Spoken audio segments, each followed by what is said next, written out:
Muito bem, hoje eu vou tentar fazer uma crítica construtiva.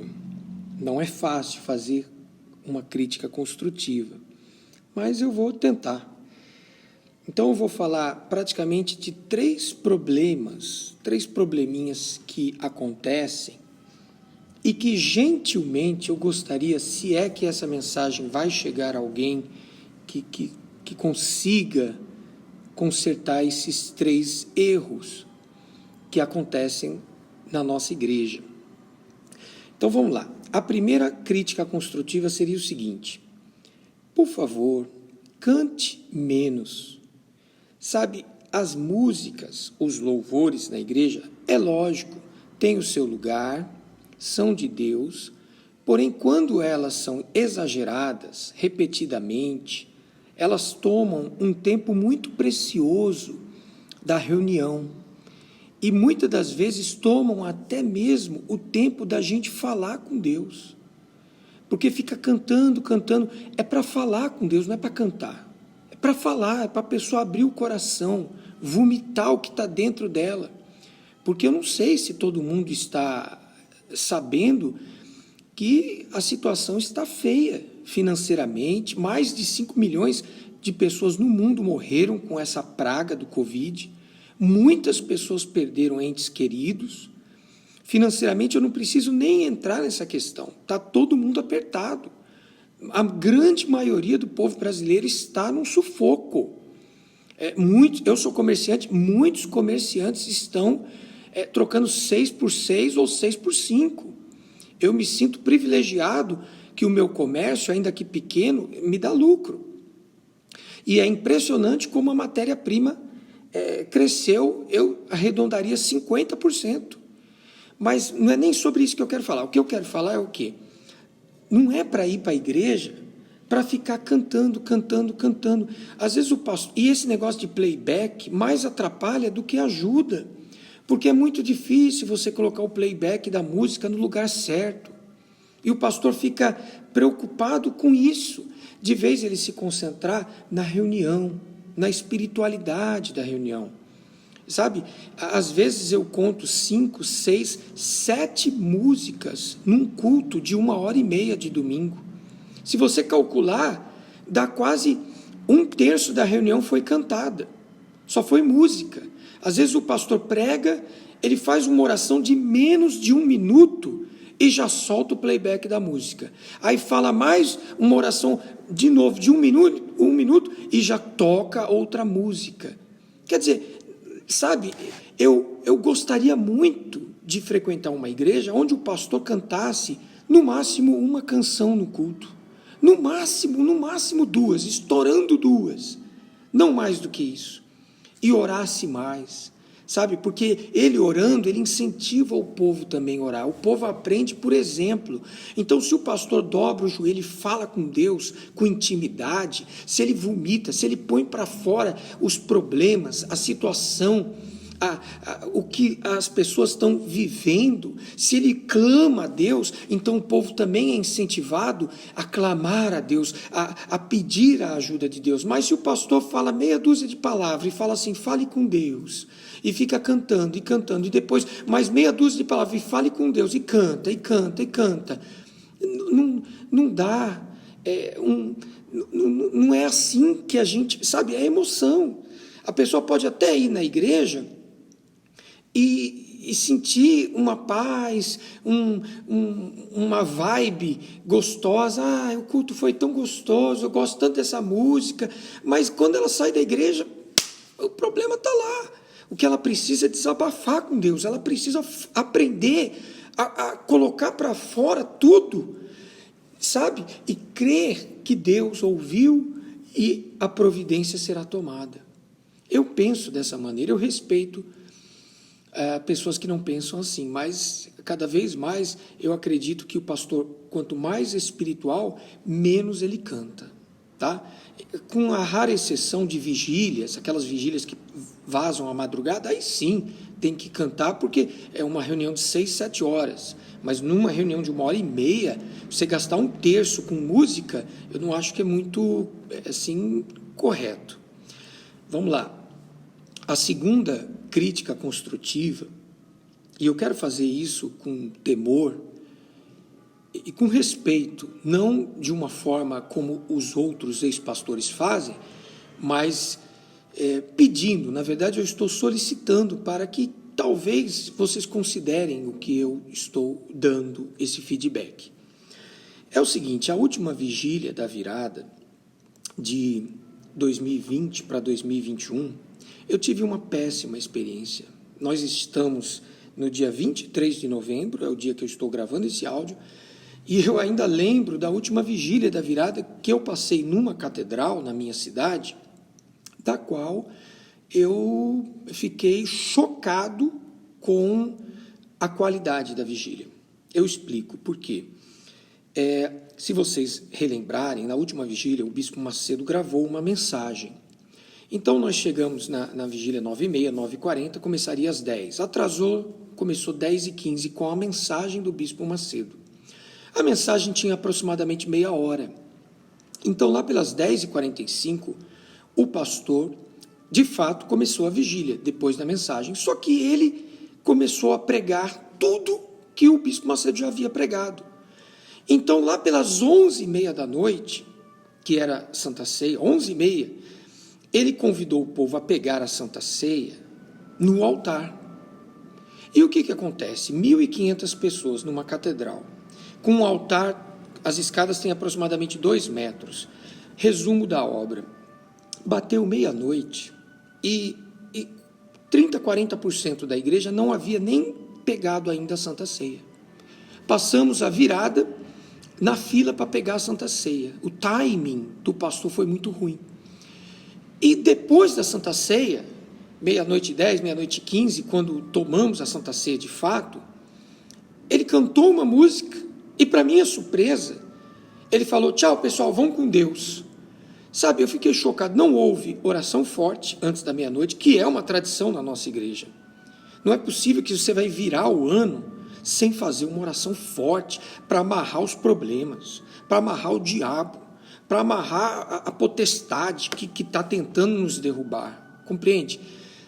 Eu fiquei chocado que não teve a oração forte antes da meia-noite, ainda que na pandemia, mas uma oração forte, sabe? E quando virar o ano, eu peço encarecidamente que vocês orem: ó Deus, abençoa esse ano, toma esse ano nas tuas mãos, dirige, abençoa janeiro, abençoa fevereiro, abençoa março, abençoa abril, dá vitória para o povo em maio, sabe? Uma oração forte, com fé, para entrar o ano com força em Deus. Mas do jeito que foi esse último ano, eu nem vou passar nessa catedral. Eu vou passar numa igreja de bairro, que é mais longe da minha casa, mas eu vou numa igreja de bairro onde tem 150, 180 cadeiras, talvez, porque é o mesmo pastor atualmente na minha catedral e eu não quero vivenciar isso de novo. Eu sei que eu estou sendo crítico um pouco, mas eu nunca vi uma vigília desse jeito, aonde parece que não houve uma coordenação. Se o Bispo Macedo já pregou com a mensagem, cabe o pastor orar. Pronto, não precisa repetir tudo, porque a gente não precisa duas. O povo chegava às 11h30, eu lembro, assim, cansado de ouvir, porque eu ouvi o Bispo Macedo meia hora, das 10h15 às 10h45. Aí depois mais meia hora de pregação, o pastor repetindo tudo. E ainda me entrega a Santa Ceia no altar, nada contra, mas você tem que calcular que para passar 1.500 pessoas no altar, o que acontece? Vai levar de 30 a 40 minutos. E aí fica cantando, fica cantando, fica cantando. Gente, me ajuda um pouco. Muito bem. E a terceira questão é a seguinte. Outra crítica construtiva. Pastor, domingo de manhã é as primícias. Domingo às 7h e às 9h30 é as mais importantes reuniões da semana. Normalmente, o pastor começa a oração apresentando o povo a Deus, mas rapidamente já começa abençoando a água, que a gente leva uma garrafa d'água. Inclusive, num outro vídeo eu vou te falar o que aconteceu comigo a respeito dessa água. Fica para o próximo. Mas ele abençoa a água, depois ora pela família, né? Alguns dão o salminho da família, tudo bem, muito bem, isso não tem nada de errado.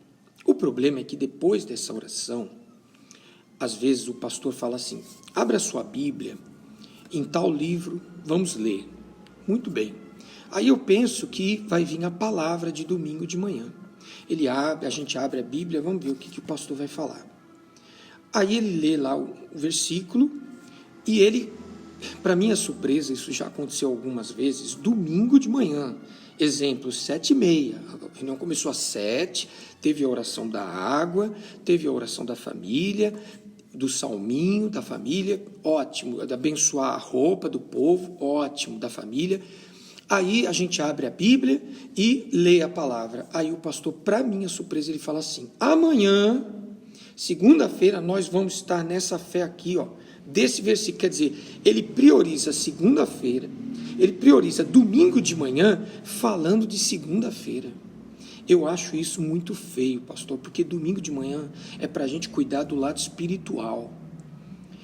Não é para promover segunda-feira. Isso demonstra da parte do pastor que ele está preocupado. Ele quer a igreja na segunda, o povo lá. De vez ele fazer o que ele prega, que diz o quê? Buscai primeiro o reino dos céus e demais as coisas serão acrescentadas. Então, o pastor, de vez domingo de manhã, vamos falar de Deus, vamos falar o que Deus quer, qual é a direção que Deus quer para a nossa vida. Não, ele coloca os recados na frente da palavra e deixa a palavra por último, e a busca por último, às vezes apertadinha por causa do tempo, e depois acaba a reunião. Quer dizer, eu sou de um tempo, talvez eu sou muito antigo, mas eu sou de um tempo onde domingo de manhã eu aprendia ir na igreja, e o pastor sempre me convidava o povo, falava assim, quando você vir domingo de manhã, evite ficar de conversinha na igreja, venha em jejum, venha em silêncio, senta, olha, o obreiro, o pastor vai estar lá na porta, vai te ungir a sua cabeça, você senta, leia a Bíblia, a primeira pessoa que você vai falar com Deus, de domingo de manhã é Deus. Então, o povo sentava, ficava ali em espírito, aí o pastor começava a reunião, e começava a buscar o Espírito Santo, louvar a Deus com alguns cânticos, sim, e buscando a presença de Deus, não com um recadinho de, olha, segunda é isso, olha, eu vou te dar isso aqui, amanhã você vai trazer, quer dizer, pô, você quebra a sede que a gente está ali, domingo de manhã, de buscar a Deus, você quebra com um recadinho. Eu não vou na igreja segunda-feira, eu não vou, já faz mais de 10 anos que eu não vou e não quero ir. Eu não participo, nada contra quem vai, as pessoas têm que aprender mesmo que Deus é um Deus de prosperidade, porém, não é para mim, eu não quero para mim, se a minha vida espiritual estiver forte, eu sei que eu vou vencer as outras áreas. Então, eu respeito muito quem faz a campanha, que Deus abençoe, nada contra, porém eu particularmente não vou, e domingo de manhã eu gostaria de priorizar o Espírito Santo, a busca de Deus, e não recadinho de segunda-feira.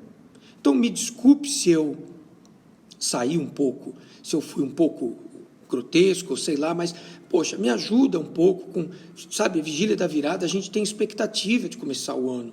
E como tudo eu falei, pô, menos canção. Teve um pastor um dia, já faz uns 2, 3 anos, que ele teve a coragem de pedir para o povo licença, e ele foi na sala de som porque o iPad dele desconectou o playback no meio de uma santa ceia. Quer dizer, é tão importante assim um fundo, é tão importante assim um tecladista tocar para você, você não consegue cantar uma música sem o tecladista? Eu creio que até o povo prefere assim, uma coisa mais original do que uma coisa mais bonita, está tentando fazer muito bonito. O feio é mais bonito, pastor. Sabe, se eu voltasse a ser pastor, problema nenhum em não ter tecladista e cantar sem fundo. Isso leva o povo a uma maturidade, a ter uma intimidade com Deus. Tá bom? Me deixa a opinião de vocês, se vocês concordam ou não, tá bom? E eu vou retirar esse vídeo, porque há pessoas maliciosas que podem tentar, sabe, distorcer o que eu falei aqui. Então, dia 1 de janeiro, eu vou tirar esse vídeo do meu canal. Um abraço, fiquem com Deus.